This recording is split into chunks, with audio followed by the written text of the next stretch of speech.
या अभंगाच्या माध्यमातून तुकोबर आहे मनुष्य जन्माचं महत्व सांगतात.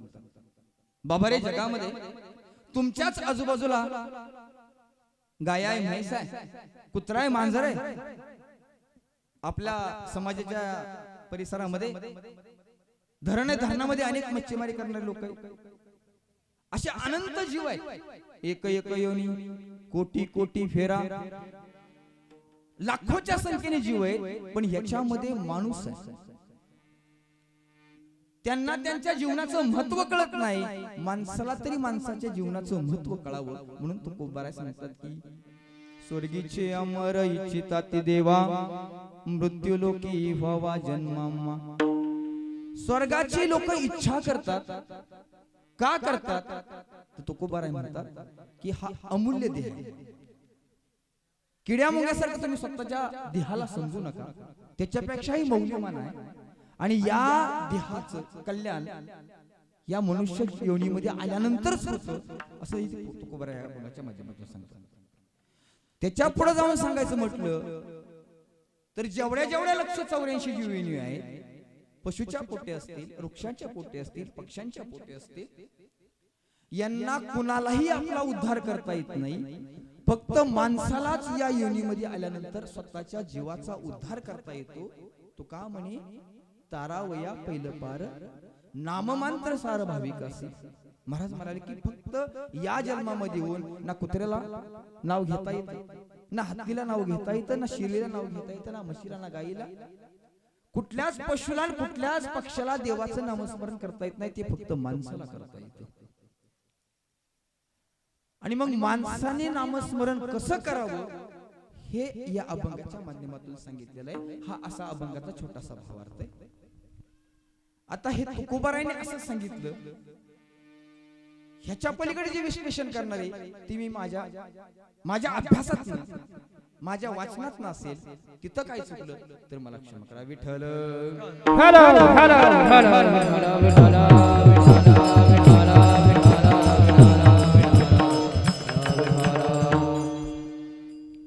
स्वर्गीचे अमर इच्छिता ते देवा, मृत्यू लोकी व्हावा जन्मामा. प्रस्तुत अभंगामध्ये तुकोबाराय आम्हाला जे मार्गदर्शन करणार आहे, तो अभंग मी ज्याच्या कारणासाठी निवडलेला आहे ते कारण म्हणजे आज बाळूमामाचा भंडारा आहे. आणि या भंडाऱ्याच्या निमित्ताने तुम्ही सर्व भाविक संतजन श्रद्धाळू एकत्रित जमलेला आहे. मला इथं कीर्तनाला साथ देण्यासाठी आमचे थोर गायनाचार्य टकले मामा, मृदुंगाचार्य पोळ महाराज, मी मागच्या वेळेस त्यांना पोळ मामा म्हणलो होतो, पण चांगले टकले मामा बरोबर पोळ मामा, आणि आमच्या गावातले सगळे भजनी मंडळी, संभाजी बुवा पडस्थळवरून या ठिकाणी हार्मोनियम साठी बसलेले. आणि आता मी कोणाचं नाव घेत नाही, कारण मुळात आपण कीर्तन सुरू करायला उशीर केला. मला कसं वाटतं की भरपूर बोलावं, अजून काय सांगता येईल तेवढं मला जास्त सांगावं, पण वेळ कमी मिळतो. तरी सुद्धा काळजी करू नका, आपण 9 साडे 9 पर्यंत संपूया. तुमची फक्त तयारी ठेवा.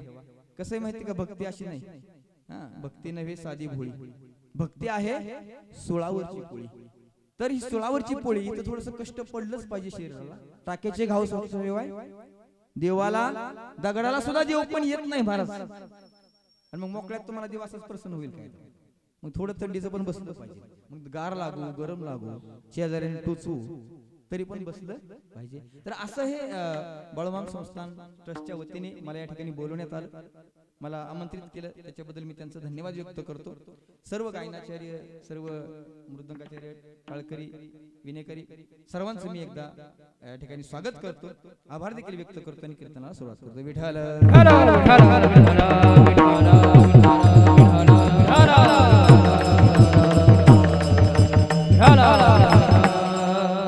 स्वर्गीचे अमर इच्छिता ती देवा, स्वर्गीचे अमर इच्छिता ती देवा, मृत्यू लोकी व्हावा जन्मामा. कोण म्हणताय? बोलायचं कीर्तनात बोलल्याशिवाय एकतर्फी संवाद नकोय, 2 तर्फी संवाद पाहिजे. बसणाऱ्यानेही बोललं पाहिजे आणि पुढच्याने पण बोललं पाहिजे. स्वर्गातले लोक म्हणतात आम्हाला जमिनीवर काय पाहिजे, जन्म पाहिजे. कशासाठी सचिन महाराज? इलेक्शन खेळण्यासाठी. आज झालं नाही इंदापूरमध्ये, धुमाकूळ चालला होता बाबा, मला जायला सुद्धा रस्ता मिळाला नाही. मी दुखून दुसऱ्या मार्गाने गेलो. जे निवडून आलंय ते उड्या मारतय JCB मधनं गुलाल फेकतय. आता मला तिथलं काही घेणं देणं नाही कोण निवडून येऊन, कारण सांप्रदायिक लोकांना राजकारणाशी काही संबंध नसलाच पाहिजे. हा फक्त वास्तव सत्य हे आहे की जेवढी निवडून आलं ते उड्या मारत होतं, ज्यांचा पराजय झाला ते कमी जण बसलं होतं. हार जीत सगळ्यांकडेच असते. तुम्ही क्रिकेट बघता तिथं हार जीत असते, खेळ तिथं हार जीत असते. मग मनुष्य जन्म कशासाठी मिळावा स्वर्गाचे देव म्हणतात? इलेक्शन खेळण्यासाठी नाही, मग संसार करण्यासाठी, लेकरं सांभाळण्यासाठी, कशासाठी? कशासाठी? या जन्माला आल्यानंतर बघा ना सगळ्यांची अवस्था बघा. अहो सकाळी तुम्ही झोपेतनं उठता महाराज 5 वाजता, सकाळ सकाळ जनावरांचं, नंतर घरच्यांचं, नंतर बाहेरच्यांचं, नंतर परत घरच्यांचं. असतं का नाही कष्ट तुम्हाला सगळ्यांना? देवाचं नाव घ्यायला वेळ किती? तुकोबाराय म्हणतात आम्ही वैकुंठवासी आलो याचे कारणासी, न बोलले जे ऋषी साच भावे वर्ताव्या. झाडू संतांचे मार्ग अन अडरानी भरले जग. महाराज म्हणले आम्ही इथलं नाहीच आहे, आम्ही वैकुंठवासी, आम्ही वैकुंठात आलो. मनुष्य जन्माचं कौतुक तुम्हाला सांगतो महाराज. आज इथं सगळे बसले, सगळ्यांना मनुष्य जन्म मिळाला. आता कळाला खायचा विचार करूया. एक लहान मुलगा असतो आणि त्याच्या वडिलांना फुगा मागतो. काय मागतो महाराज? फुगा मागतो. वडील म्हणजे आताच कामावर आले, फुगा कुठून आणू? ते रडायला लागलं, गडगड लोळायला लागलं. वडिलांनी सबदिसनी कानाखाली दिली, मला काय कळतं का तुला? मी टायमिंग काय, तो फुगा मागतो की 100ची नोट धरण जा कुठं जायचं. त्या मुलाने 100ची नोट घेतली, उंबऱ्यावर बसला, समोरनं फुग्यावाला चालला होता. तर पळत गेला, 100 रुपयाची नोट त्या फुग्यावाल्याला दिली, एक फुगा घेऊन आला. नोट कितीची होती? 100ची. किती फुगा आला असतं? 100 तरी नक्की आला असतं. पण एक फुगा 100 रुपयाची नोट घेतली, त्या फुगेवाल्याला दिली, एक फुगा घेऊन आला. पैसे हातात होते, कळले? पैशाचं महत्व कळलं. तसा मनुष्याला जन्म मिळालाय. हे बघा, एकतर पशु पक्षाला मिळालाही नाही आणि कळालाही नाही. पशु पक्षाला मनुष्य जन्म मिळालाही नाही आणि कळालाही नाही. माणसाला मिळाला, पण मी सांगतो कळाला नाही. स्वर्गातल्या देवाला मिळाला नाही, पण महत्व कळालं की मनुष्य जन्मामध्ये आल्यानंतर काय होतं. आणि म्हणून ते अपेक्षा करतात, स्वर्गीचे अमर इच्छिता ती देवा, मृत्यूलोकी व्हावा जन्म. कशासाठी यावं? कशासाठी मृत्यू लोकांमध्ये यावं? फक्त संसार करण्यासाठी? फक्त लेकरं? मी काल बघितलं मामा, इंदापूर मध्ये थांबलो होतो, त्या डोकराच्या मागे 10-12 पळत होती. तुमच्यापैकी आहेत किती एवढी? कोणाला नाही ती ना? आपल्याला एक झालं तर म्हणतो रामभाऊ पिढ घ्या. कुत्र्याला रंग बदली होतात आणि 5-50 असतात, 2-4 कुत्र्याची बरं का, एकटीची नाही. आम्हाला एक झालं तरी आम्हाला कौतुक वाटतं, 2 झाल्यावर कौतुक वाटतं. संसार कोणाला चुकलाय महाराज? माणसं जशी संसार करतात तसं पशु पक्षी देखील संसार करतात. तिचे इवलीसीच चोच. संत बहिणाबाई, संत बहिणाबाई चौधरी म्हणतात, चिमणी घाट्यामध्ये बसलेली असते, त्या चिमणीचं वर्णन करतात. तिची इवलीसीच चोच, तेच ओठ तेच दात, तुला दिले रे देवाने 2 हात 10 बोट. भल्या माणसा, त्या चिमणीकडे बघ, तिच्या घाट्यामध्ये हात टाकल्यानंतर उन्हाळ्यामध्ये गार वाटतो, गार वाटतो, गार. त्या चिमणीच्या घरट्यानंतर उन्हाळ्यात हात टाकला तर गार वाटतं, पावसाळ्यात हात टाका भिजलेलं नसतं ते कोरड असतं, हिवाळ्यात हात टाका ते गरम वाटतं. अरे आपलं सुद्धा घर असं नाही. आता कुडकुडतात ना सगळी घरी थंडीचे दिवस, आपलं सुद्धा घर असं नाही. मग मनुष्य जन्म कशासाठी पाहिजे? कशासाठी पाहिजे? तर या जन्मामध्ये आल्यानंतर काहीतरी सत्कर्म व्हावं, काहीतरी पुण्यकर्म व्हावं. बघा आता आपल्याकडचा राडा बघा, आमचं काय सत्कर्म चाललं असतं, काय पुण्यकर्म. विचार करा, तुमच्यापैकी किती जणांना वाटतं आपण मेल्यानंतर स्वर्गात जाऊ? जरा हात वरती करा थोडस. मी मेल्यानंतर स्वर्गात जाईल, इतकं माझं पुण्य चांगलंय. ज्ञान म्हणजे आत्मज्ञान पाहावे आपणाशी आपण. जरा स्वतःचा विचार करा. तुम्हाला खुल्ली संधी, खुल्ली. जरा हात वर करून सांगा, या जन्मामध्ये मेल्यानंतर मी स्वर्गात जाईल. कारण मला माझं कर्म माहिती आहे. किती जणाला शिव्या दिल्या, शेजारच्याच किती वेळा ढकललं, त्याच्या रानात किती दगड फेकली, किती जणांचं बांध कोरलं, तिच्या शेरडाला दगड मारून पाय मोडला, शेजारच्याचा ऊस पिटवून दिला, बघवत नाही. साहजिक गोष्ट. आणि म्हणून मी तुम्हाला म्हटलं की किती जणांना खात्री आहे तुम्ही मेल्यानंतर स्वर्गात जाईल. म्हणून माझं एक वाक्य नेहमीच आहे, महाराज पाप कमी करा. मी तू वैयक्तिक तुम्हाला एकट्याला म्हणत नाही, कोणाला नाही तर म्हटलं महाराज बरं माझ्याकडे बघताय तुम्ही.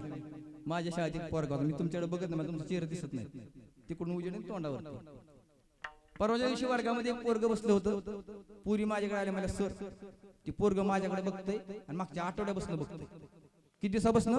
आठवड्यापासून बघतंय. सांगताय का कसं का प्रिन्सिपलला बोलू? तिला म्हणलं प्रिन्सिपल कशाला जाते मोकळ्या भांडणाला का? मी त्याला सांगतो. दुपारच्या सुट्टीमध्ये मामा त्याला असं जवळ बोलून घेतलं, असं जवळ बसवलं. म्हणलं बाळा तिकडे असं समोर बघायचं शिकवताना पुरींकडे कशाला बघत असतो? ती मला नाही सर मी तिकडे कधीच बघितलं नाही. शपथ तुमच्या शपथ कधी बघितलं? म्हणलं माझी नको शिकवली, तुमच्या शपथ कधी म्हणलो आता सुद्धा तिकडेच बघतोय तू, माझ्याकडे बघ नाही सर मला मी तुमच्याकडेच बघतोय. अरे म्हणलं तुझी नजर तिकडे, मला मी एका डोळ्याने चक नाही. कसा आहे त्याचा नजर, त्याचा डोळा चकना होता. त्याच्यामुळं पुरीला वाटायचं माझ्याकडे बघतो, तसं मी काय कोणाकडे वैयक्तिक बघत नाही. आणि मी कोणाला एकट्याला वैयक्तिक सांगत नाही. मी समस्त मानव मात्र सांगतो तुकोबारायांचा संदेश, पाप कर्म थोडीशी कमी करा.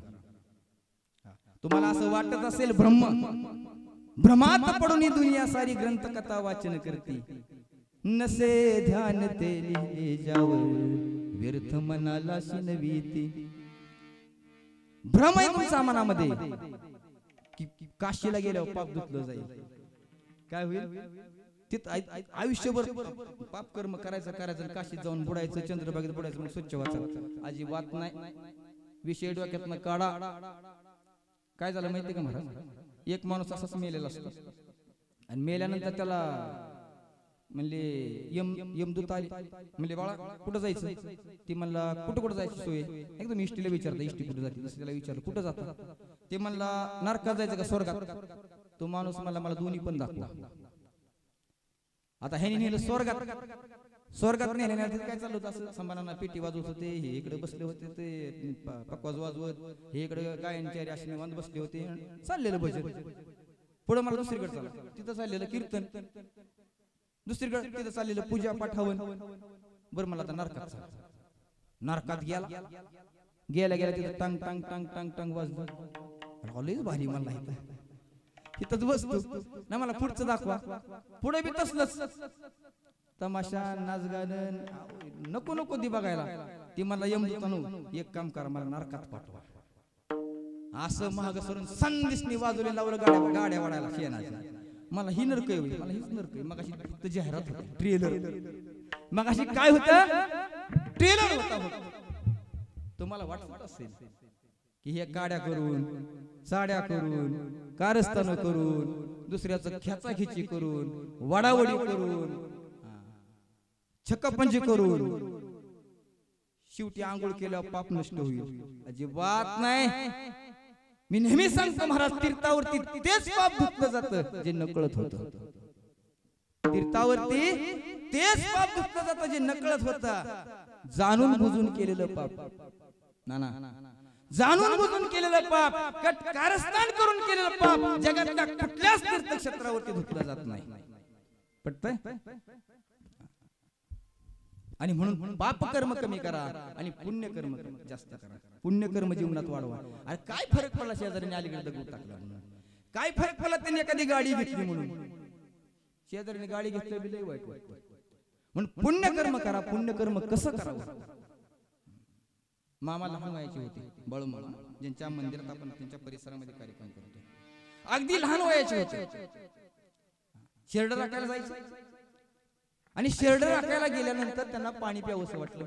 हातामध्ये तांब्या घेतला, विहिरीमध्ये उतरले आणि विहिरीमध्ये उतरल्यानंतर पाणीशी खाली होतं, पायऱ्या नव्हत्या, कसं तरी कपाऱ्याला धरत धरत खाली उतरले आणि खाली उतरल्यानंतर तांब्याभर पाणी गेलं, घटाघटा पाणी पिलं.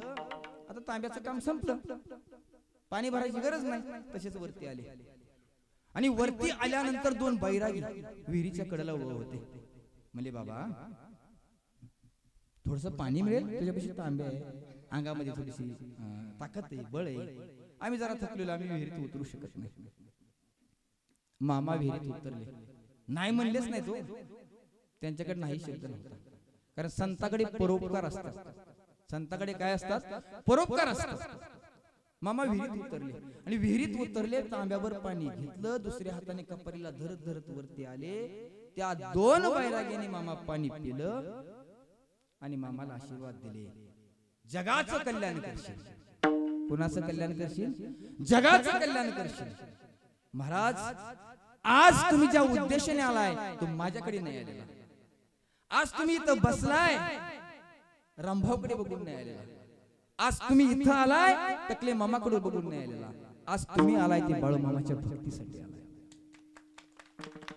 आणि इथं तुम्हा सगळ्यांना माहिती आहे की ज्या अर्थी त्या बैराग्याने मामाला आशीर्वाद दिला होता, काय दिलता? तथास्तु जगाचं कल्याण करशील. तो आशीर्वाद मामाने घेतला. तो आशीर्वाद घेतल्यामुळे मामा जगाचं कल्याण करतायत.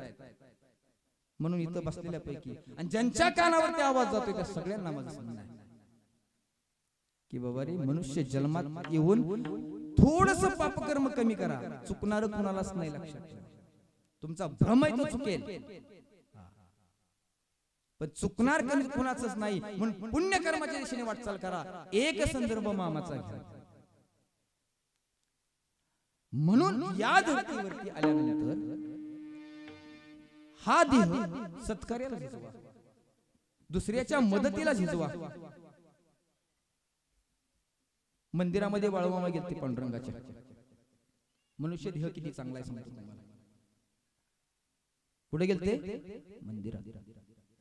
मला एक सांगा बरं मामा, तुमचा शेजारी कसा आहे?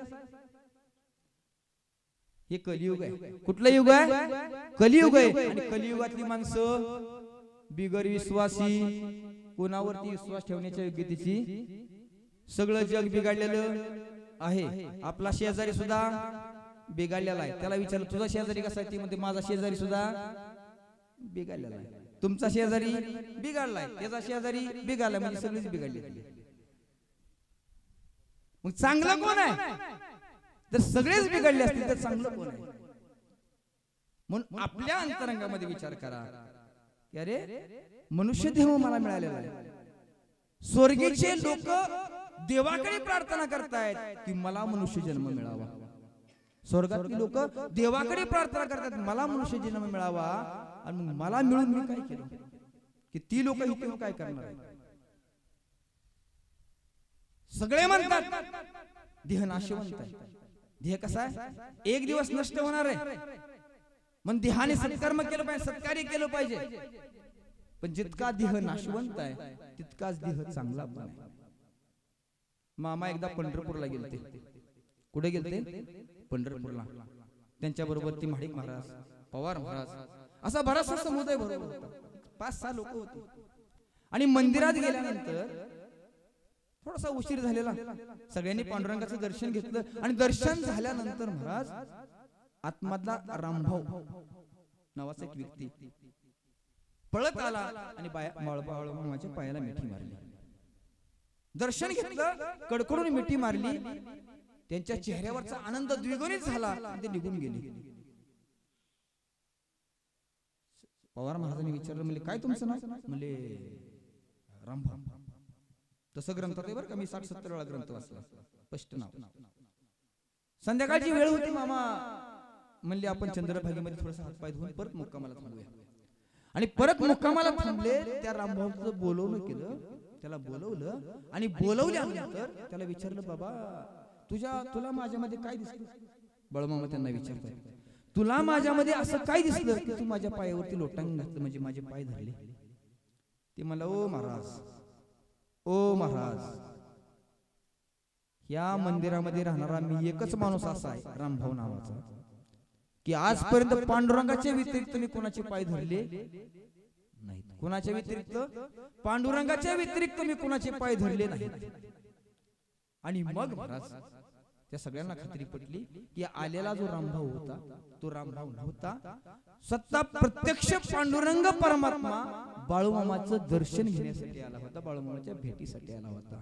अरे भगवंताने येऊन बाळूमामाचा पाय धरावं, इतका मनुष्य जन्म सुंदर आहे. आणि म्हणून महाराज अभंगाचं पहिलं चरण, स्वर्गीचे अमर इच्छिता ते देवा, मृत्यू लोकी व्हावा जन्मामा, नारायणी नामी होऊ जीवन मुक्त, कीर्तने अनंत गाऊ कीर्ती. महाराज म्हणे की ते स्वर्गातील लोक मनुष्य जन्माची इच्छा करतात, त्यांना असं वाटतं, ते म्हणतात, देवा नारायणी नामी होऊ जीवन मुक्त. या मनुष्य जन्माला आल्यानंतर महाराज फक्त मनुष्य जन्मातच मुक्त होता येतं. आणि मुक्त कधी होता येतं? तर ज्याच्या मुखात नाम आहे तोच मुक्त होतो, अन्यथा दुसरा कोणीही मुक्त होत नाही. लाखोच्या संख्येने लोक जन्माला येतात, पण सगळे जन्माला आलेले सगळेच मुक्त होत नाहीत. एक एक योनी कोटी कोटी फेरा, तेव्हा लागे वारा मानवाचा. महाराज म्हणले या जगामध्ये लाखोच्या संख्येने लोक आहेत, पण मनुष्य जन्म इतका सुंदर आहे, इतका पवित्र आहे, इतका पवित्र असताना सुद्धा काही लोक अशी जन्माला येतात महाराज, काही लोक अशी जन्माला येतात की ते कधी जगतच नाही. काही लोक अशी जन्माला येतात की चंद्र सूर्य आहे तोपर्यंत त्यांची कीर्ती टिकून राहते. आणि दुसरा विचार, काही लोक अशी मरतात की कधी जगलीच नाही, कुत्र्या मांजरासारखं जगतात, जनावरासारखं जगतात. काही माणसं अशी मरतात की कधी जगलीच नाही, आणि काही माणसं अशी मरतात की ज्यांची कीर्ती चंद्र सूर्य तारे आहे तोपर्यंत राहते. आणि म्हणून देवाच्या नावामध्ये जो रमतो तोच याच्यातून पहिलं. मग कोणी पांडुरंगाचं नाव घेतलं असेल, कोणी बाळूमामाचं नाव घेतलं असेल, पण नाव मुखामध्ये पाहिजे. एका गावामध्ये एक म्हातारी होती, दृष्टांत तुम्हाला सांगतो. वडील लहानपणी मेले होते, दोन भावंड होते, दोन भावंडाला वाटायचं माझी आईने नाम घ्यावं. वडील आम्ही नकळत होतो, कळत नव्हतं त्यावेळेस मेले. निदान आईचं तरी पुण्यकर्म चांगलं व्हावं, आईच्या मुखात नाव यावं. मग त्या आईला म्हणायचं, आई देवाचं नाव घे बरं का. ती म्हणायची, मुडी त्या तुला कळतं, तू माझ्या आधीच आहे का? त्यात काय असतं? म्हातारीने आयुष्यभर नाव घेतलं नाही, आयुष्यभर नाव घेतलं नाही महाराज. आणि एक दिवस म्हातारी मेल्यावर लेकाला वाटलं हे तर नको, परस्थळा पण नको, आज तिला पण नको, पंढरपूर बी जवळच आहे, जरा काशीला जाऊ. कुठे जाऊ? काशीला तिला घेऊन जाऊ, म्हणजे हाड तिच्या असते, काशीला घेऊन जाऊ. मग ती प्रताप नेहमीची त्या मडक्यात भरायची, त्याला ती कापड गुंडळायचं. दाखला म्हणला, दादा मी जातो, तुला लय काम आहे घरचं, तू बघ मी जातो. मग दाखला गेला आपला काशीच्या दिशेने. दशक्रियेच्या विधी दिवशी तिथं काशीत नेऊन टाकायचं. पण जाता जाता उशीर झाला, 2 दिवसाचा प्रवास आहे रेल्वेने. तुम्ही कधी गेला मला माहित नाही काशी करायला, पण मी जाऊन आलोय.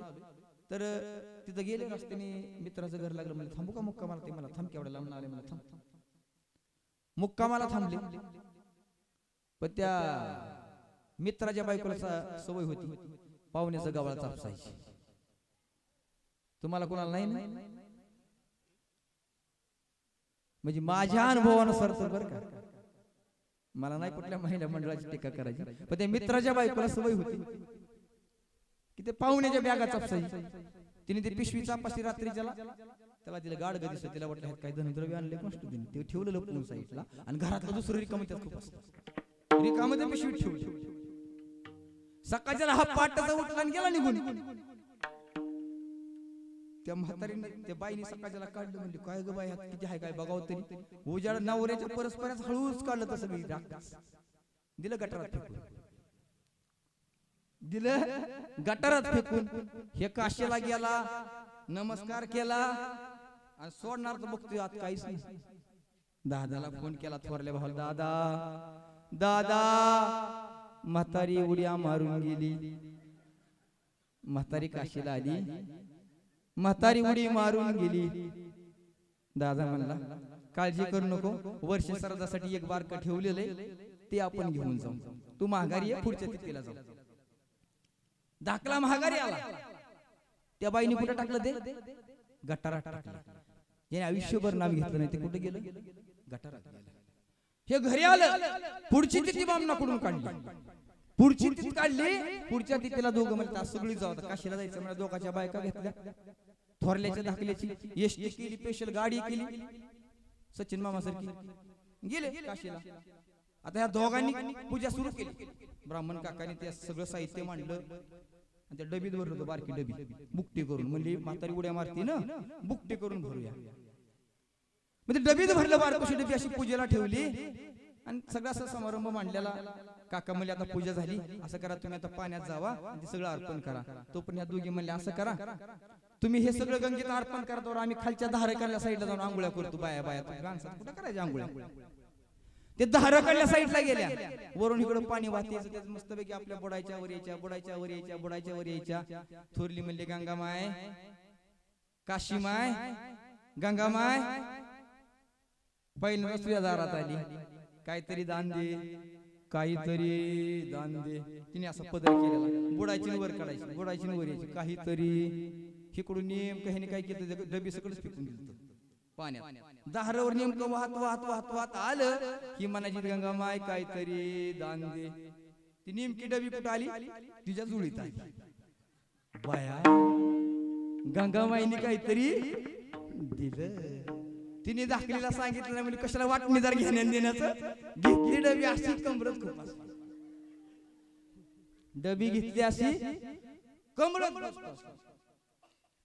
नवरा मला साडी बदल, देवाच्या दारात वाल्या वस्त्राने जायचं असतं आणि अशी साडी. अगं आजारी पडशील, साडी अशीच राहू दे म्हणजे, घरी अशीच जाणार मी, मला देवी प्रसन्न झाली. गंगामाय प्रसन्न झाली, तशीच घरी गेली. महाराज घरी गेल्यावर साडी काढताना तिने हळूच उघडून बघितलं, परत त्यात राखच परत फेकून दिली. म्हणजे सांगावं थोरल्या होता नवरा मुलकाचा मारी, नवऱ्याला सांगाव मुलकाचा मारी. दिराला सांगितलं म्हणे माझी भाऊजाई किती सुरटी आहे. कुणाला सांगितलं नाही, गपचीप गटारात फेकून दिली. आयुष्यभर त्याने नाव घेतलं नाही महाराज. ते कुठं गेलं? गटारात गेलं. आणि म्हणून महाराज मुखामध्ये नामाविन मुख सर्पाचे ते बिळ आणि जीवान हे काळ सर्पतो. नामाशिवाय जे मुख आहे ते काय? सर्पाचं बिळ आहे. म्हणून नित्य महामंत्र कुठला आहे? मुखामध्ये देवाचं राम नाम घे, हरीचे नाम घे, राम नाम घे, हरीचे नाम घे. मगच प्राण्या येथे सुखाने, मगच प्राण्या येथे सुखाने, तू आराम घे, राम नाम घे, हरीचे नाम घे, राम नाम घे, हरीचे नाम घे. उलटे जपता नामाला वाल्याचा वाल्मिक झाला, वाल्याचा वाल्मिक झाला. हरिनाम ते तारीख ठरली, भक्त प्रल्हादाला, भक्त प्रल्हादाला.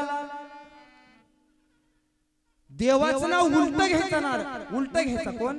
वाल्या. मरा मरा मरा मरा म्हणायचा. आणि तरी सुद्धा तो तरला.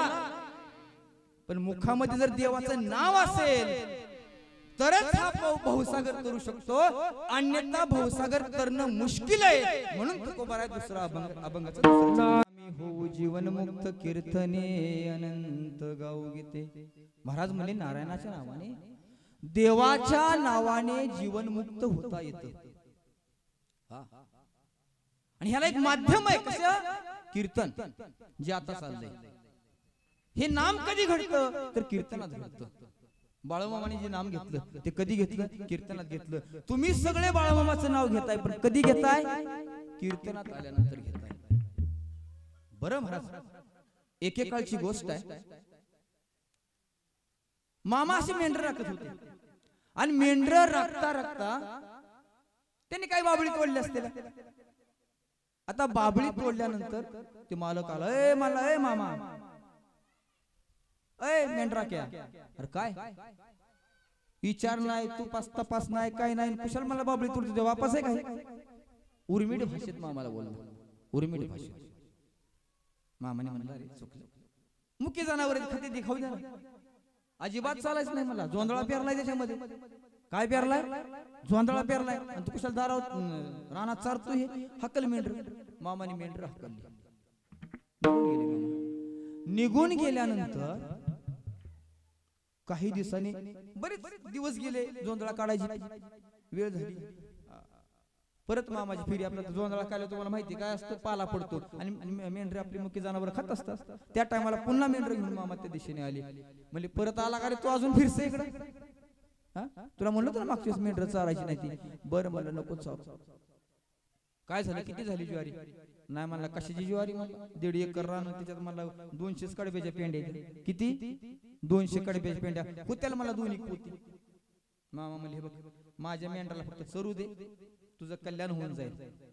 आता मला रानच रिकामं झालेलं, चारू दे. ठीक आहे. मेंढर मामाने चारली, मुक्कामाच्या ठिकाणी गेले, आणि म्हणले, कधी रास भरणार आहेस रे तू? पाटील, पाटील कधी रास भरणार आहे तुम्ही? म्हणले, आज संध्याकाळी भरतोय. मामाने सांगितलं, म्हणले, बघ माझा ऐक, नाही मी मोठा लय संत, पण माझा ऐक, संध्याकाळी रास भरू नको, पहाटच भर. तुझ्या शेतात माझ्या मेंढरांनी चरलेलं आहे, खाल्लेलं आहे, थोडं काय माझं मी पुण्य तुला लागेल. मामा मेंढर घेऊन शेजारच्या वस्तीवरती मुक्कामाला गेले. त्या लेकाने ऐकलं बरं का, पाटलाने ऐकलं. सकाळच्याला 2 गोण्या घेऊन पहाटेच्याला 4-5 वाजता आला, आणि गोण्या भरायला सुरुवात केली. 2 भरल्या, तसंच ज्वारी शिरली. परत 2 मागवल्या. विढाला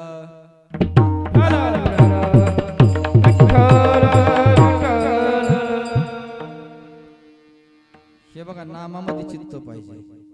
असं भरकटलं की कीर्तन लागत नाही. मग मामाने सांगितलं, तू पाटाचं भर.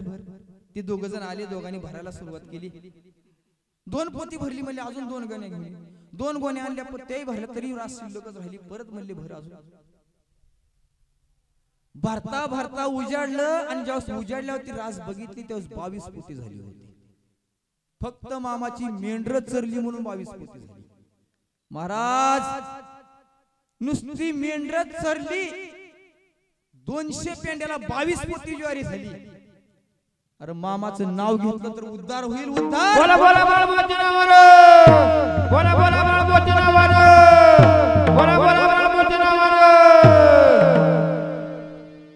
आणि म्हणून महाराज म्हणले, नारायणी नामी होऊ जीवन मुक्त, कीर्तने अनंत गाऊ गीते. नुसतं मामाचं नाव घेतलं, नुसती मेंढर चारली तरी 22 पोती धान्य झालं. महाराज, मामाचं नाव घेतलं तर तुम्ही म्हणता ना, तुम्ही मगाशी कोणी हात वर केला नाही, परत त्या मुद्द्यावर येतो. कोण कोण तरुण जाईल, तुम्ही एकाने हात वर केला नाही. पण एक लक्षात ठेवा, मरेपर्यंत मामाची भक्ती केली, आणि मरेपर्यंत जर नाव मुखात राहिलं तर तुम्ही सगळे तरुण जाताल, आणि सगळ्याची पाप नष्ट होतील. फक्त दरबार नाही सुटला पाहिजे, फक्त दरबार नाही सुटला पाहिजे, आणि येणं नाही थांबलं पाहिजे. येणं थांबलं की विषय संपला. येणं थांबलं की, आणि लाजू नका. महत्वाची गोष्ट, आज मी माझ्या नेहमीला नेहमी म्हणायचो, महाराज येतोय का? एक जण असा करता,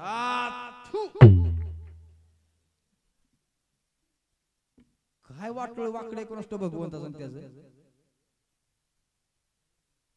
एकदा त्रेतायुगातली गोष्ट सांगतो तुम्हाला.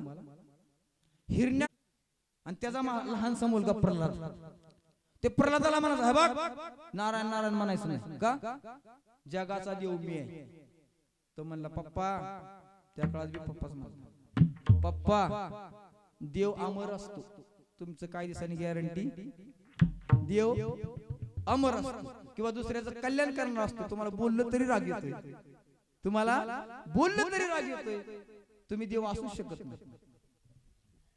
नारायण देव आहे. आणि किती त्या तुम्हाला माहिती आहे हिरण्याक्षपुने तेलाच्या कढईत बुडवलं. कुणाला? प्रल्हादाला तेलाच्या कढईत टाकलं, डोंगरावरनं फेकून दिलं, हत्तीच्या समोर निघून उभा केलं, पण त्याचं नाव मुखातनं गेलं. अखेरच्या श्वासापर्यंत त्याने देवाचं नाव घेतलं. आणि म्हणून तुम्हाला तुकोबाराय उपदेश करतात की बाबा रे नाव घ्या, लोकाला लाजू नका. लोकांचं काय घेऊन बसला महाराज. नाही नवसाला पावला तर देव सुद्धा बदलते ती मामा. ही लोकांची कथा आहे. काही दिवसापूर्वी वडातून काहीतरी दूध निघायचं मग तिकडे सगळी पळत जायची. गेलती का? त्याच्यानंतर इंदापूरच्या पलीकडे 5 किलोमीटर तिथून काहीतरी हळद काहीतरी बाहेर सगळी तिथं जायची. ती बंद झाली. मध्ये मागच्या 5 वर्षापूर्वी तांबाट्याचं पाणी प्या जायचं. मला नव्हतं माहिती कशाचं पाणी ते तिकडे पाणी प्या जायचं. मागच्या महिन्यात कोणतरी गावात गाड्या जायच्या, त्या गाड्या तिकडे कुठे इंजिन सलाईन लावली आली का नाही. आणि आता तर कसला तरी ज्यूस आलाय मारसाल काय बी पिऊन, कसला तरी ज्यूस आलाय त्याच्यात काहीतरी बोलीच. मला नाही, मला कोणाची टीका करायची नाही, काय गुन्हा नांद्यावर कुराड मारायची नाही, माझ्यावर कुराड मारते. कही येते ते हरीचे दास. या धरतीच्या पटलावरती अनेक हरीचे दास जन्माला येतात. किती येतात?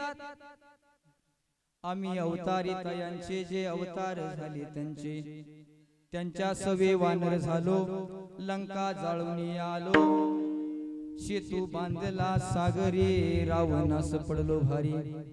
मग गोकुळात पुन्हा झालो याचा सवंगडी, दही दूध ताक लोणी खाऊन या माटफोडी.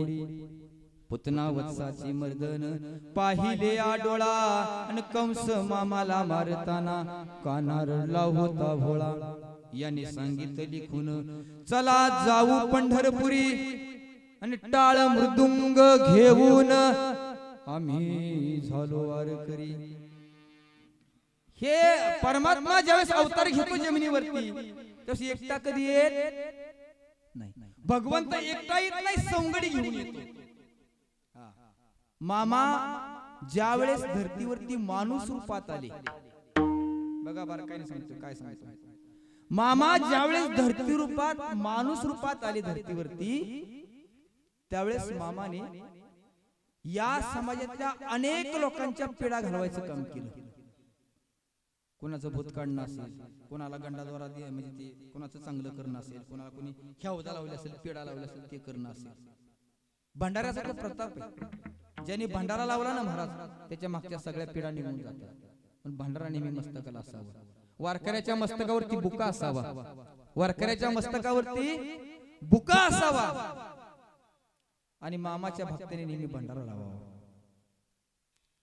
काय माहिती आपण म्हणतो भाग्य, नशीब कुठं असतं हे का नाही. नशिबाच्या रेषा इथं भंडारा जर असेल तर नशिबाच्या रेषा पलटायला उशीर लागत नाही. 1930 सालची गोष्ट आहे. मामा या पृथ्वी तलावरती अनेकांची कामं करत होती.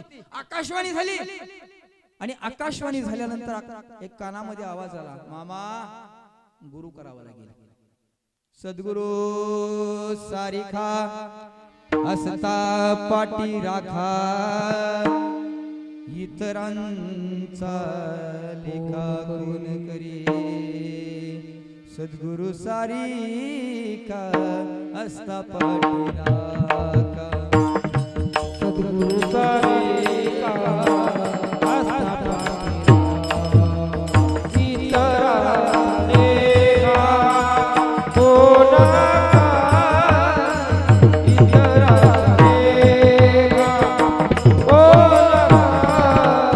करी.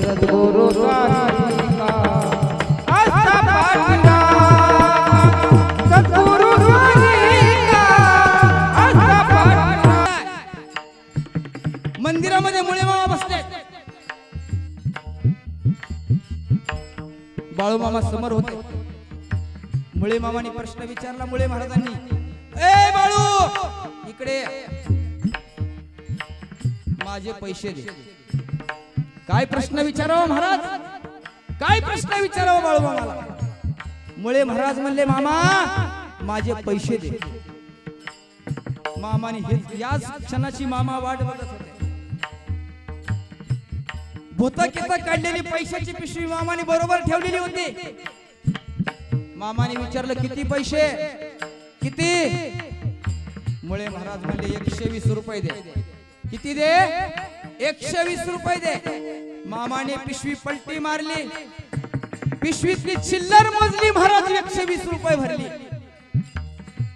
मामाने मुळे महाराजच्या पायावरती लोटांगण घातलं.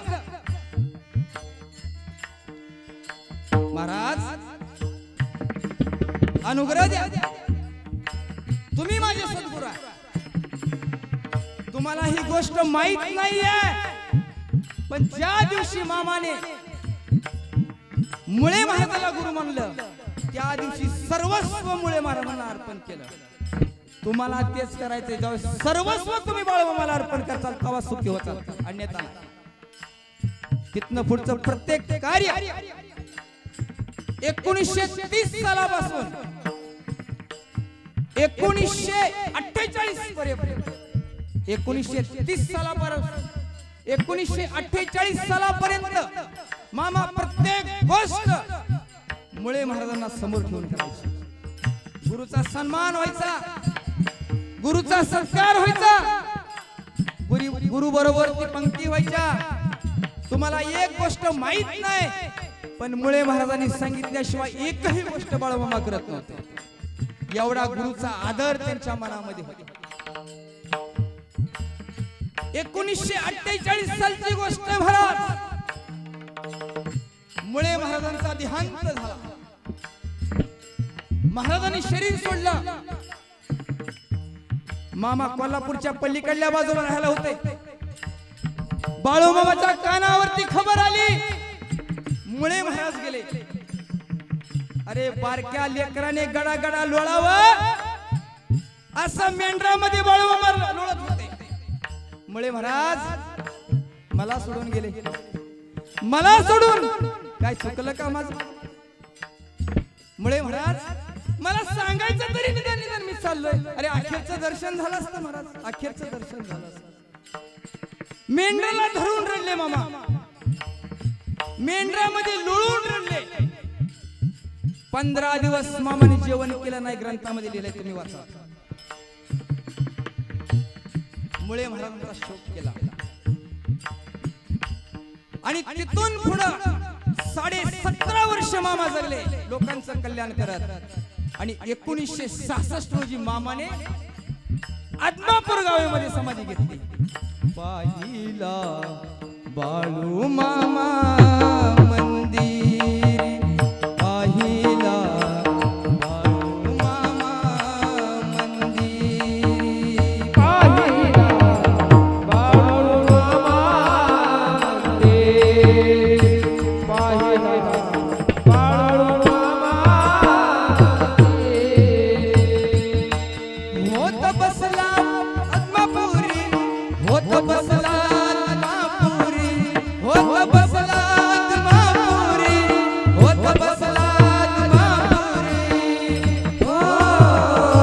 हो पाहिला बाळू मामा मंदिर, पाहिला बाळू मामा मंदिर, पाहिला बाळू मामा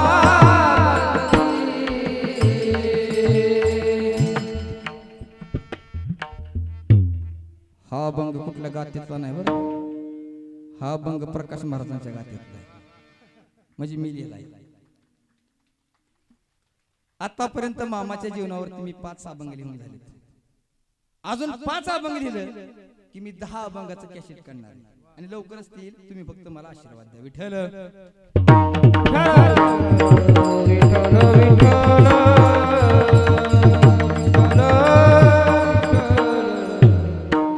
स्वर्गीचे अमर इच्छिता ती देवा मृत्यू लोकी व्हावा जन्म. इथून अभंगाला सुरुवात केली होती. किती वेळ राहिलाय मला सांगायला? 5-10 मिनिटं. विठ्ठल विठ्ठल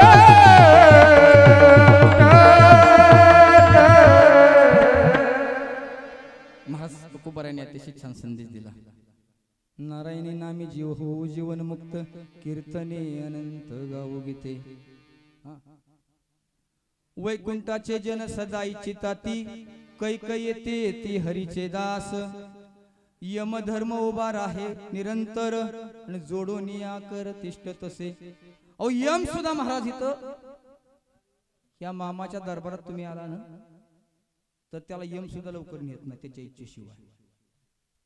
इतकं या तीर्थक्षेत्राचं महत्व आहे. पण निष्ठा पाहिजे बरं का, नाही हित अर्धन घरी अर्ध असं नको. हित मग बाळमामा की जय, घरी गेल्या मूर्त्याचं बघतीस अरे पट्टे असले नाही होत. हित आल्या बाळमामा की नावानं चांगलं शेजाऱ्याच्या बांधव होतो फेकलाच. बाळमामाच्या नावानं चांग बोल दुसऱ्या जाळ्यातला मासा काढताय. बाळमामाच्या नावानं चांग बोल होडीची कुटी उठत नाही, होडी ढकलताय. अशानं देव प्रसन्न होत. आपुलिया हिता जो असे जागता, धन्य माता पिता तयाची. मामा म्हणले तुकोबार यांच्या अभंगाचा शेवटचे चरण महाराज सांगतात की तुका म्हणे साधा वया पहिलं पार, नाममंत्र सार भाविकासी.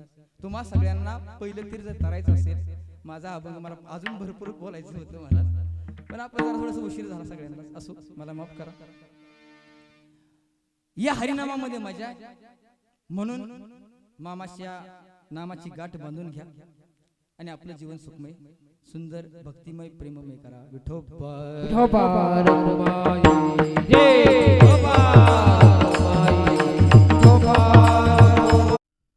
महाराज अभंगाच्या या शेवटच्या चरणामध्ये समजावून सांगत होते. तुका म्हणे साधा वया पहिलं पार, नाममंत्र सार भाविकासी. हा भोपार तरुण द्यायचा असेल, हा जीवन मरणाचा बेडा पार करायचा असेल आणि महाराज सुखाने समाधानाने राहायचं असेल, जीवनामध्ये तुमचं जे जे इच्छिलेलं आहे ते सगळं प्राप्त व्हायचं असेल, तर भक्तीशी नाळ जोडून घ्या. मी भक्तीची म्हटलं, मग भक्ती तुम्ही कोणाचीही करा. मी जसं आता अभंगाच्या या चरणामध्ये सांगत असताना मी गुरुचा दृष्टांत सांगितला. जीवनामध्ये गुरुशिवाय गत्यंतर नाही, हे बाळूमामाने स्वतःच्या जीवनामधनं आचरणात सांगितलेलं आहे. त्याच्यामुळे जोपर्यंत जीवनामध्ये गुरु नाही तोपर्यंत जीवन सुरू नाही. जोपर्यंत जीवनामध्ये गुरु नाही तोपर्यंत जीवन सुरू नाही, तोपर्यंत भक्ती नाही. एकदा भगवान श्रीकृष्णाची भक्ती, भगवान शंकराची भक्ती अशी पिंड मांडून एक भक्त करत असतो नदीच्या किनाऱ्यावर.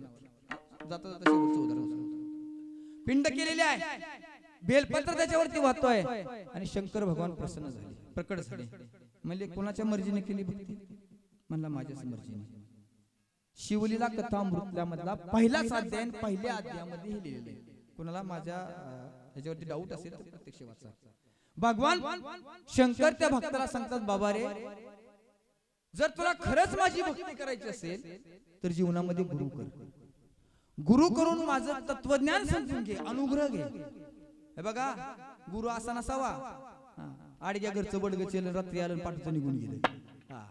कोण नारळ दिला म्हणून रुसते, कोण दक्षिणा दिली नाही म्हणून रुसते, कोण सत्कार केला नाही म्हणून रुसते, कोण कपडे घेतले नाही म्हणून रुसते. हे असले गुरु नकोय. अनुग्रह देणारा गुरु पाहिजे, ब्रह्मज्ञान देणारा गुरु पाहिजे. पांडुरंग परमात्म्याची नव्हे, या पंढरीच्या पांडुरंगाची प्रत्यक्ष ओळख करून देणारा गुरु पाहिजे. मुळे महाराजांनी बाळूमामाला त्या पांडुरंगाचं निराकार स्वरूपाचे दर्शन करून दिलं होतं, म्हणून मामा झाली. तुम्हाला वाटत असेल ना माझ्या पुढच्या 10 पिढ्यांनी मला पूजावं, माझ्या घरात फोटो राहावा, मला भाजावं. आपल्या अवकात काय महाराज, 2 जन्म झाला, तिसऱ्या पिढी आपल्याला ओळखत नाही. आहे का तुमच्या पंजोबाचा तुमच्या घरात फोटो कोणाचा? जरा हातवरती करा. माझ्या पंजोबाचा मी घरात फोटो लावलाय. हाय कोण खाता तुम्हाला? भक्ती केली तर गत्यंतर आहे, जीवनात ब्रह्मज्ञान आहे तर गत्यंतर आहे, गुरु आहे जीवनात तर गत्यंतर आहे. आणि म्हणून जीवनामध्ये गुरु करा, तरच तुमचं जीवन सुरू होईल. ज्ञानेश्वर